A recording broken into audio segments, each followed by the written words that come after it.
Good morning, students. So today we are going to discuss a very important word of WH word, right? That is who.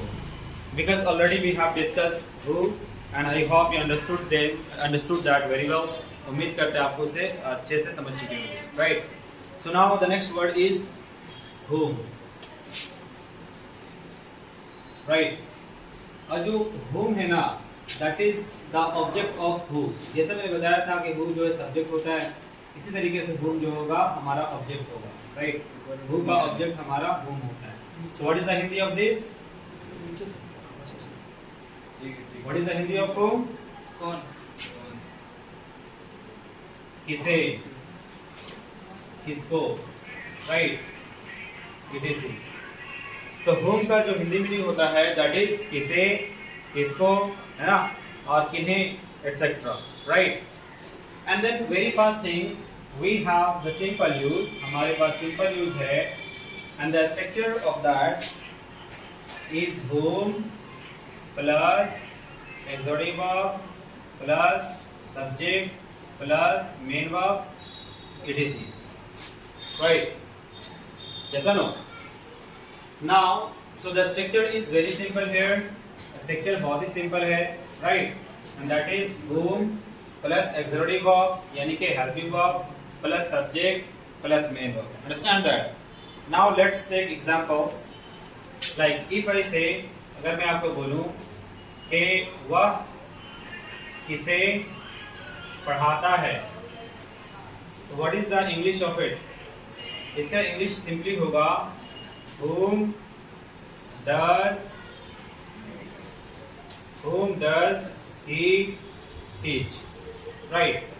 If you want to check it with this structure, then सबसे पहले हमारे पास whom है, after that we have this helping verb that means does, after that we have this subject, after that we have this verb that means के main verb. Understand? यहाँ पे हमारा object की जरूरत नहीं होती है क्योंकि हम who का ही ऑब्जेक्ट whom का डिस्कशन कर रहे हैं, तो whom ऑलरेडी हमारा क्या है, एक ऑब्जेक्ट का काम करता है. अंडरस्टैंड? तो यहाँ पे हमारा क्या होगा कि मेन वर्ब तक के सेंटेंस एंड हो जाएगा. ओके? या फिर आगे आप ले जा सकते हो जिसको अदर वर्ड आप बोल सकते हो, लेकिन वो ऑब्जेक्ट नहीं होते. Understand that? If I ask you, अगर मैं आपसे पूछूं कि तुम किसे पीट रहे हो, तो what is the English of this? इसका इंग्लिश क्या होगा? whom are you beating? whom are you beating? again you can check the structure. दोबारा आप चेक करते हैं स्ट्रक्चर को. सबसे पहले हमारे पास whom है and this is our WH word, ये हमारा WH word है. after that we have this helping verb that means auxiliary verb जिसे आप कहते हैं. again we have this subject, हमारे पास ये subject हुआ और हमारे पास main verb क्या हुआ, तो ये हमारा main verb हुआ beating, right? हम इसे according to tense लेकर के चलते हैं. जैसा कि जो पहला हमारा एग्जांपल है वो प्रेजेंट इंडेफिनिट से है. अंडरस्टैंड? और इसीलिए हमारा जो helping verb that means auxiliary verb था, यहाँ पे हमने डज लगाया सिंगुलर सब्जेक्ट को देखते हुए. अगर यहाँ पे कोई प्लूरल सब्जेक्ट होता दैट मींस के यू होता, दे होता, वी होता एटसेट्रा, तो हम यहाँ पे डू लगाते, डज नहीं लगाते. यहाँ पे हमारा ही एक सिंगुलर सब्जेक्ट है दैट मींस के ही, शी, इट हमारा या एक नाम होता है जिसे हम लोग सिंगुलर सब्जेक्ट कहते हैं. फाइन. तो सिंगुलर सब्जेक्ट को देखते हुए हमने यहाँ पे डज लगाया, अदरवाइज हम प्लूरल होता तो डू लगा देते. दूसरा जो हमारा सेंटेंस है कि तुम किसे पीट रहे हो, ये हम यहाँ से पहचान रहे हैं कि प्रेजेंट कॉन्टिन्यूअस टेंस का सेंटेंस है और इसीलिए हमने स्ट्रक्चर में कुछ इस तरीके से लगाया है कि WH वर्ड पहले, उसके बाद प्रेजेंट कॉन्टिन्यूअस टेंस में हमारे पास जो ऑक्सिलरी वर्ब होता है यानी कि हेल्पिंग वर्ब होता है वो इज, एम, आर, ये तीनों में से होते हैं. तो हमने यहाँ पे आर लगाया क्योंकि यू के साथ आर लगता है, और जो हमारा वर्ब लगेगा यहाँ पे वो आईएनजी वाला लगेगा दैट मींस जिसे हम लोग बिफोर कहते हैं. Understand this? One more example of it. इसका एक और एग्जांपल लेते हैं कि सीता किसे बुलाई है. तो सीता किसे बुलाई है, हम इस हिंदी के सेंटेंस को देखते हुए हम रेफर कर सकते हैं कि कौन सा टेंस का है, तो ये हमारा प्रेजेंट परफेक्ट टेंस का स्ट्रक्चर में जाएगा. अंडरस्टैंड? तो अगेन सबसे पहले हम क्या करेंगे कि whom को पहले लगा देंगे, उसके बाद हम या तो हैज या हैव में से किसी को चूज करेंगे। हम यहाँ पे क्या करेंगे, हैज लगाएंगे एक्सक्लूसिव वर्ब को, क्योंकि हमारा जो सब्जेक्ट है वो सीता है, राइट, सीता है। और चूंकि हमें बुलाना की इंग्लिश देखना पड़ेगा, तो बुलाना का कॉल भी बता सकते हो या इनवाइट भी कर सकते हो, राइट। अब इसी हम कॉल में ईडी जोड़ेंगे तो हमारा V3 बनेगा, क्योंकि हमारा प्रेजेंट परफेक्ट टेंस में V3 का इस्तेमाल होता है। हैव और हैज के साथ क्या लगता है, V3 लगता है। Understand this. इसीलिए हमने यहाँ पे क्या लगा, whom does Sita call। Again if you want to match with the structure से मैच करना चाहोगे तो सबसे पहले हमारे पास whom है, after that this exclusive verb, ये हमारे पास एक्सक्लूसिव वर्ब हुआ। Again we have this subject, क्योंकि सीता सब्जेक्ट है, अंडरस्टैंड। उसके बाद हमने मेन वर्ब लगाया, और कौन सा मेन वर्ब है, कॉल को हमने कॉल कर दिया, ये हमारा V3 हो गया, क्योंकि हम प्रेजेंट परफेक्ट टेंस में V3 का प्रयोग करते हैं, अंडरस्टैंड। और यहाँ पे सीता है हमारा सब्जेक्ट, जिसे सिंगुलर मानते हैं हम लोग, सिंगुलर होता है, तो इसलिए हमने यहाँ पे हैव नहीं बल्कि क्या लगाया, हैज लगाया। Understand that? I hope you must be getting. The next one more example is here, आप किसे प्यार करेंगे, आप किसे प्यार करेंगे। तो ये फ्यूचर टेंस में हमारा आ जा रहा है, तो अगेन हम उसी तरीके से लिखेंगे, whom will you love। Again हमारा जो फ्यूचर टेंस होता है वहाँ पे हम शेल या विल लगाते हैं हेल्पिंग वर्ब के रूप में, और चूंकि यहाँ पे हमारा यू है इसलिए हमने यहाँ पे विल लगाया। अगर आई होता या वी होता तो हम यहाँ पे शेल लगाते। उसके बाद हमारा ये मेन वर्ब है, राइट, जो कि आपने यहाँ पे V1 लगाया हुआ है। Understand that? Fine. So now you have to note down this, right? Now we have to see the usage of prepositional use, right? With whom? हम लोग को क्या देखना है अब कि इससे हम लोग preposition लगा करके यानी preposition का word लगा करके कैसे sentences को form कर सकते हैं। Understand? Like second use that we have is prepositional use. Prepositional use से पता चल रहा है कि यहाँ पे हमारे पास प्रीपोजिशन के वर्ड्स मौजूद होंगे, right. And the structure will be form like this. Structure हमारे पास कुछ ऐसा होगा कि सबसे पहले हम यहाँ पे प्रीपोजिशन लगाएंगे, आफ्टर दैट हम यहाँ पे क्या लगाएंगे, whom लगाएंगे। उसके बाद जो है आपको एक्सक्लूसिव वर्ब लगाना पड़ेगा, आफ्टर दैट सब्जेक्ट लगाना पड़ेगा, मेन वर्ब, उसके बाद आपको ऑब्जेक्ट लगाना पड़ेगा, और यहाँ पे आपके पास प्रीपोजिशन के वर्ड भी मौजूद होंगे, राइट। दैट मीन्स कि हमने यहाँ पे प्रीपोजिशन या तो शुरुआत में लगा रखा है या आपको क्या करना पड़ेगा, अंत में लगाना पड़ेगा। You have to choose one place. आप दोनों में से एक ही जगह लगा सकते हो, दोनों जगह नहीं लगाना। Understand this? तो इस तरीके से हम इसको घेर देते हैं, फाइन, फॉर बेटर अंडरस्टैंडिंग। तो सबसे पहले हम क्या करेंगे, we have to use preposition word, after that whom, after that exclusive verb, after that subject and then main verb. उसके बाद आपको ऑब्जेक्ट लगाना है, और चाहो तो प्रीपोजिशन आप अंत में लगा दो, या चाहो तो आप शुरुआत में ही रख सकते हो। यहाँ पे जो है whom का जो मीनिंग देने वाला है प्रीपोजिशनल यूज में, वो देने वाला है किसके, यानी यहाँ पे कुछ इस तरीके से मीनिंग देगा कि किसके, राइट। जैसे मैं आपको कुछ प्रीपोजिशन का वर्ड्स का मतलब पूछ रहा हूँ, लाइक अगर मैं आपसे पूछूं कि विद का मतलब क्या होता है, तब क्या कहेंगे, के साथ, राइट। अगर मैं आपसे पूछूं कि फॉर का मतलब क्या होता है, तो के लिए होता है, राइट। अगर मैं आपसे पूछूं कि अबाउट का मतलब क्या होगा, के बारे में होगा, राइट। हम कुछ इसी तरीके से जो है ना अभी एग्जांपल लेने वाले हैं। Understand this? जैसे अगर मैं आपसे पूछूं या कहूं कि वह किसके साथ बाजार जाती है, वह किसके साथ बाजार जाती है, फाइन। तो सबसे पहले जो है ना हमको क्या करना पड़ेगा कि के साथ यहाँ पे देखना पड़ेगा, के साथ जो होगा हमारा प्रीपोजिशनल वर्ड से आते हैं। अंडरस्टैंड? तो सबसे पहले हम क्या करेंगे, यहाँ पर विद का प्रयोग करेंगे, क्योंकि प्रीपोजिशनल वर्ड को सबसे पहले लगाना है, या फिर चाहो तो आप लास्ट में भी लगा सकते हो, राइट। तो हमने यहाँ पे विद लगा दिया, उसके बाद क्या लगाना है, विद whom, राइट। उसके बाद एक्सक्लूसिव वर्ब लगाना है, दैट मींस हेल्पिंग वर्ब लगाना है। और यहाँ पे आप देख सकते हो कि जाती है, दैट मींस के ता है, ती है, तेज, हमारा सेंटेंस खत्म हो रहा है।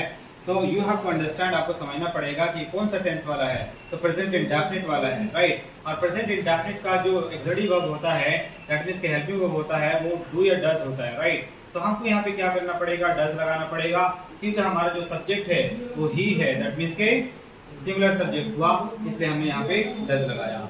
अब यहाँ से यहाँ तक के सेंटेंस जो हमारा बन रहा है, with whom does he, with whom does he. अब क्योंकि यहाँ पे जाती है तो हमको ही नहीं बल्कि शी लगाना पड़ेगा। With whom does she go to market, with whom does she go to market, वह किसके साथ बाजार जाती है। अंडरस्टैंड। एक बार हम क्या करने वाले हैं, यहाँ पे हम जो है ना स्ट्रक्चर को मैच करके देखते हैं कि स्ट्रक्चर मैच कर रहा है कि नहीं कर रहा है। अंडरस्टैंड। तो very first thing that you have written is prepositional word. सबसे पहले आपने यहाँ पे प्रीपोजिशनल वर्ड को ऐड किया है, राइट। तो स्ट्रक्चर से मैच कर रहा है बिल्कुल भी, right. After that we have used, हमने यहाँ पे इस्तेमाल किया है होम को, जो कि हमारे स्ट्रक्चर में ये अवेलेबल है। After that we have this auxiliary verb, हमारे पास ये हेल्पिंग वर्ब है, right. After that we have this subject, हमारे पास ये सब्जेक्ट हुआ। After that we have this main verb, हमारे पास वो है जो कि एक मेन वर्ब है। उसके बाद हमें जो है ना एक ऑब्जेक्ट यूज करना है। तो फिलहाल जो है आप मार्केट को एज एन ऑब्जेक्ट आप समझ सकते हैं, राइट। Understand this. तो पूरा सेंटेंस क्या हो गया हमारा, with whom does she go to market, वह किसके साथ बाजार जाती है। अंडरस्टैंड। लेकिन अगर आप चाहो तो ऐसा भी कर सकते हो, whom does she go to market with. अगर आप चाहोगे तो विथ को लास्ट में भी लगा सकते हो, लास्ट में भी लगा सकते हो, इन द सेंस की शुरुआत में फिर नहीं लगाना पड़ेगा। अंडरस्टैंड दिस, सही है ना। वन मोर एग्जांपल, तुम किसके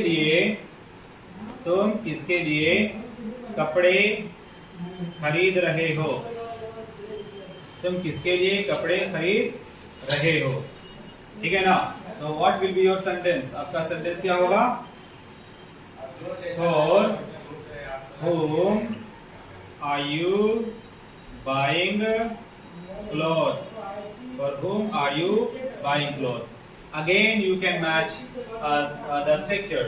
That means first of all we have this prepositional word, after that we have this whom, and then we have auxiliary verb, after that this is subject, and then this is main verb, that means buying, again we have object, हमारे पास ये object। Understand that?